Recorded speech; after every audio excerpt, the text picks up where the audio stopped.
मीना के लंबे बाल समीर के चेहरे पर गिर रहे थे।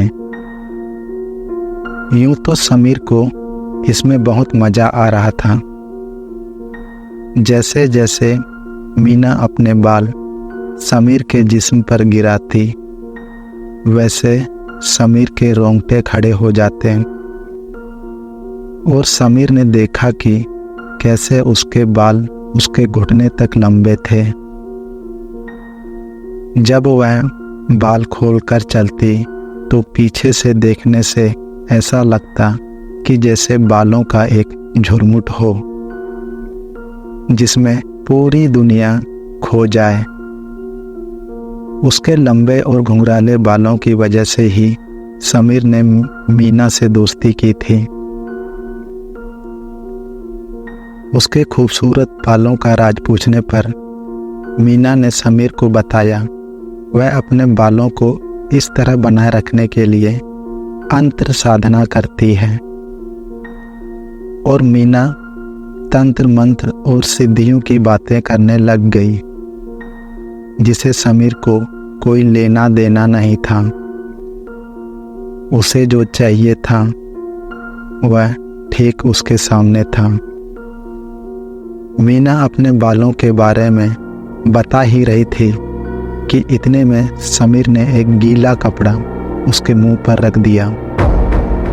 उस गीले कपड़े में एक खास केमिकल था जिसे सूंघकर मीना का शरीर एकदम बेजान सा हो गया और लुढ़क कर गिर गई। वह चाहकर भी अपना हाथ पैर नहीं हिला पा रही थी। मीना की हालत देखने के बाद समीर ने मीना को जमीन पर सीधा लिटा दिया और फिर वो करना शुरू किया जिसके लिए वह मीना के पास आया था। समीर मीना की छाती पर बैठा और किसी सदे हुए कसाई की तरह समीर के हाथ मीना के सर पर चल रहे थे। धीरे धीरे समीर ने उसकी खाल मीना की खोपड़ी से अलग करने शुरू की। वह उसके सारे बाल जड़ों सहित अपने साथ ले जाने वाला था। मीना पूरे होश और हवास में यह सब देख पा रही थी और महसूस कर पा रही थी। उसके आँखों से आंसू लगातार बहते जा रहे थे। वैसे तो वह आंसू दर्द की वजह से थे, लेकिन शायद इनमें से कुछ पछतावे के भी थे। काफ़ी मशक्क़त के बाद समीर के हाथ में मीना के बाल थे। मीना का काफ़ी खून बह चुका था। उसे इस दर्द से आज़ादी मिल चुकी थी। यह पहली बार नहीं था जब समीर ने ऐसा किया था।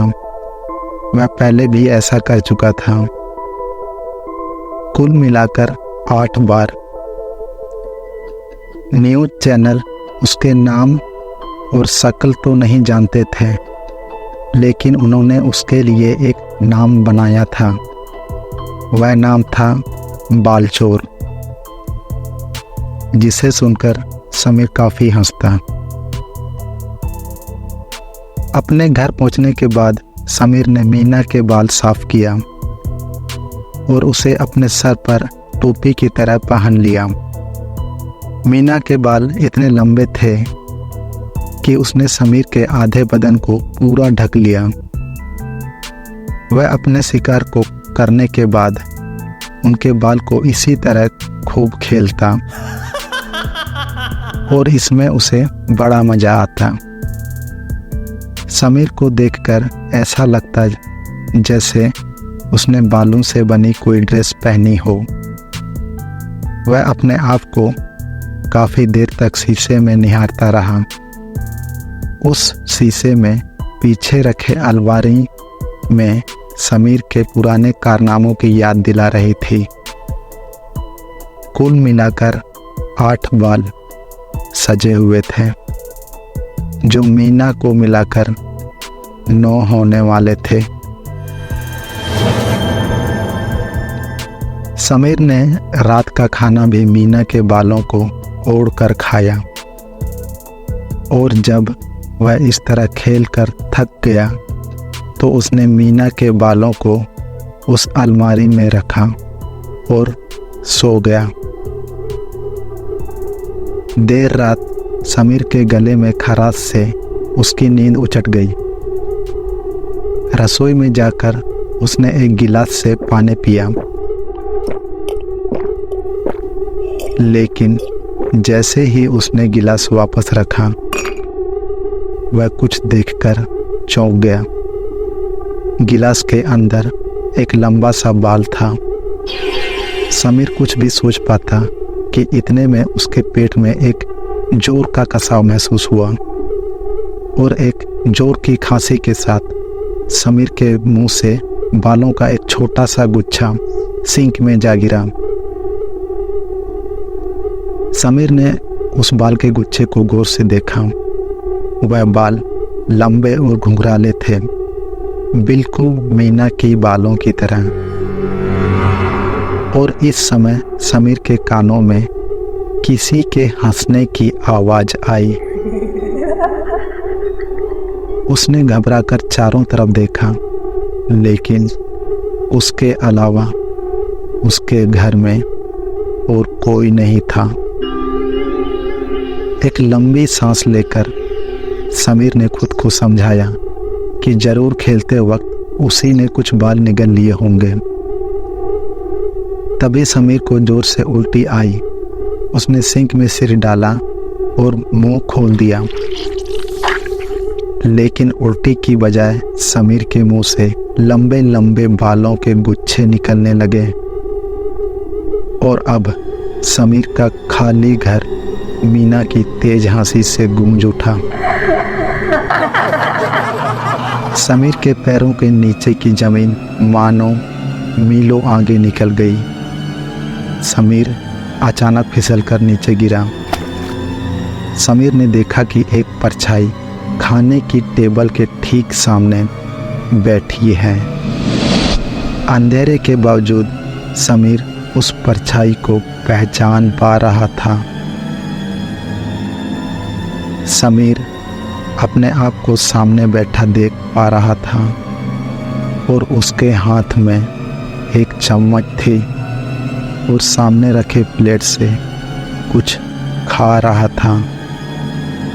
गौर से देखने पर समीर को पता चलता है कि प्लेट में बालों के गुच्छे जिसे वह निगले जा रहा था। समीर का जिस्म मानो यह सब देखकर अकड़ गया। उसे पता ही नहीं चला कि मीना कब उसके पीठ के पीछे आ खड़ी हो गई और फुसफुसाकर कहा, मैं तुझे कुछ भी दे सकती बेवकूफ, लेकिन तुझे सिर्फ मेरे बाल चाहिए थे। समीर का दिल इतने जोर से धड़कने लगा जैसे उसकी छाती फाड़कर बाहर आने वाला हो। समीर ने चीखने के लिए मुंह खोला तो मीना के बाल समीर के मुंह में घुसते चले गए, और वह चाहकर भी नहीं चिल्ला पा रहा था। उसे महसूस हो रहा था कि कैसे मीना के बाल उसके अंतड़ियों के अंदर सरक रहे हैं। उसने एक बार फिर अपनी पूरी ताकत जुटाकर चिल्लाने की कोशिश की, और एक जोर की चीख के साथ समीर अपने बिस्तर से चिल्लाते हुए उठा। उसका पूरा जिस्म पसीने से तर हुआ पड़ा था। वह समझ चुका था कि यह सब एक सपना था। समीर का गला सूखकर चिपक चुका था और रसोई की तरफ पानी पीने के लिए मुड़ा कि तभी उसे अपना सपना याद आया। उसने पानी पीने का ख्याल छोड़ खिड़की के पास जाकर थोड़ी ताज़ी हवा लेने के बारे में सोचा, लेकिन जैसे ही उसने बिस्तर के नीचे ज़मीन पर कदम रखा, उसके पेट में एक जोर का दर्द उठा। उसने अपने पेट में हाथ रखा। उसने महसूस किया कि उसका पेट पत्थर की तरह ठोस हो चुका था।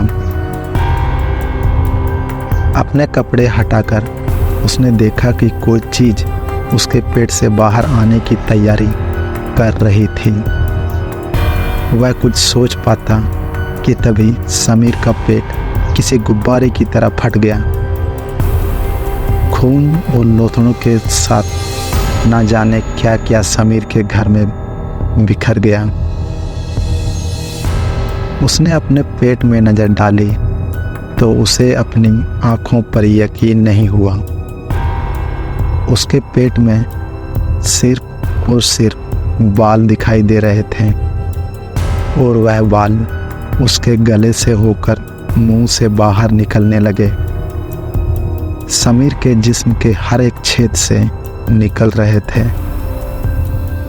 और उन्होंने समीर को ऐसे लपेटना शुरू किया जैसे एक मकड़ी अपने शिकार को जाल में फंसाती है। समीर समझ चुका था कि यह सब भी एक सपना ही है और उसने वह किया जो कोई भी शख्स अपने सपने में बाहर आने के लिए करता।